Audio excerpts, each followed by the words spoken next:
Welcome back, GH fans. You're tuned into your go-to source for all things General Hospital, where the drama is always dialed up and the surprises never stop. Today, we've got a major development rocking Port Charles to its core. Jordan Ashford resigns, leaving a massive power vacuum behind. And guess who's waiting in the wings to manipulate it to his advantage? Drew Cain. Yep, you heard that right. While some saw him as the calm corporate face of Aurora, new spoilers reveal a darker agenda brewing beneath the surface. So, what pushed Jordan to walk away from her position? And what is Drew really up to behind the scenes?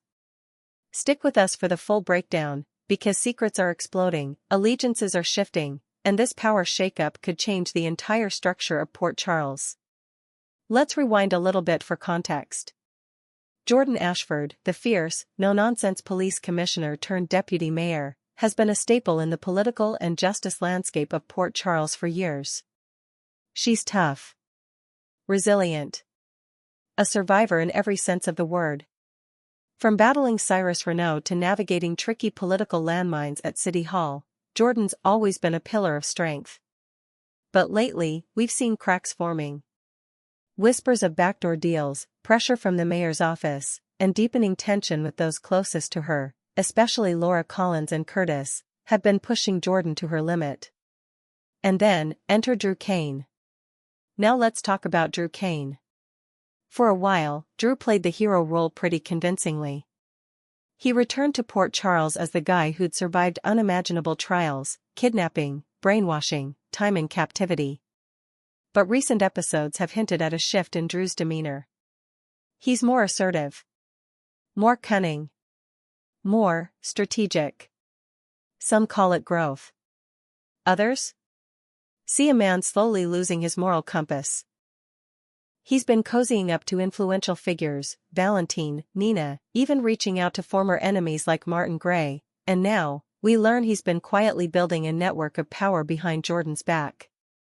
Sources suggest Drew may have influenced political players to undermine Jordan's authority, creating pressure until she had no choice but to resign. But why? What's his endgame? In a jaw-dropping scene that's already being called one of the most intense of the season, Jordan hands in her resignation. The episode opens with her walking into Laura's office, head held high, voice steady, but eyes heavy with the weight of disappointment. "I've given everything to this city," she says. "And now it feels like the city's giving up on me." Laura tries to stop her. There's tension, real tension, as she questions Jordan's decision. But Jordan's mind is made up. What hits hardest is what she doesn't say. The pauses. The glances. The subtle nods toward unseen forces manipulating the system. And then she drops the bomb. "Ask Drew Cain how many favors he's owed lately. Then you'll know why I'm leaving." With Jordan gone, there's a power vacuum, and guess who's first to offer guidance to the mayor's office? That's right, Drew. He steps in with poise, offering support, direction, and a whole lot of back-channel suggestions for who should replace Jordan.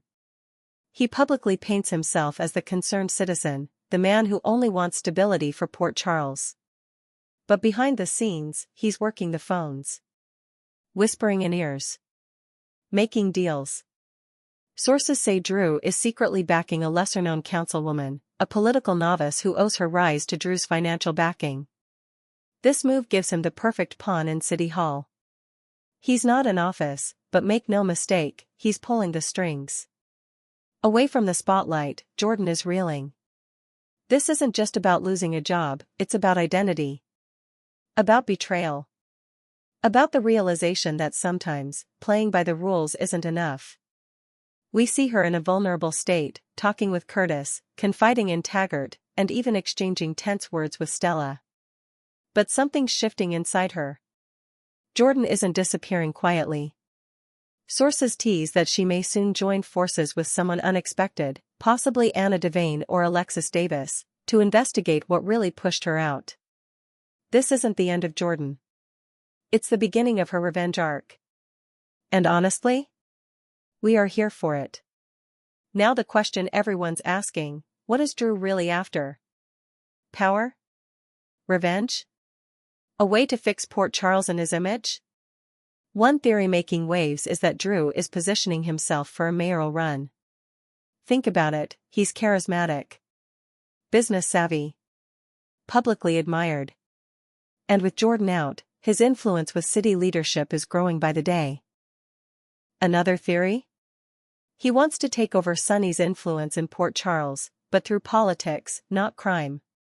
We've seen it before: replace brute force with legislation, gain control of police appointments, shape city policy, pull all the strings without getting his hands dirty. If that's what Drew's doing, it's genius. And terrifying. Let's not forget about Laura Collins. She's torn, loyal to Jordan, but also intrigued by the order Drew promises. In an upcoming episode preview, she's shown questioning her own choices, wondering if she's let ambition blind her to manipulation. Sources hint at a major confrontation between Laura and Drew. Possibly even a deal gone wrong. Laura may have allowed Drew in, but can she push him out before he becomes too powerful? If she doesn't act soon, Port Charles might become his city. This storyline also impacts several other characters. Curtis is caught in the middle, still emotionally tied to Jordan, but professionally aligned with Drew. Will he choose loyalty or leverage? Alexis Davis, now working as a journalist, begins investigating the chain of events that led to Jordan's exit. Could she uncover Drew's hidden moves? Nina Reeves is suspicious of Drew's rising power. Given her recent conflicts with him, she may team up with someone unexpected to bring him down. And Valentine Cassadine? Some say he might be financing Drew's political ambitions, waiting for the perfect moment to take control. So many threads. So many players. All connected, and all heading toward an explosive climax. Make sure to hit that subscribe button and ring the bell so you don't miss our next in-depth GH breakdown. This has been your latest update from the heart of Port Charles, where secrets never stay buried for long. Thanks for watching, and as always, stay dramatic, stay curious, stay GH.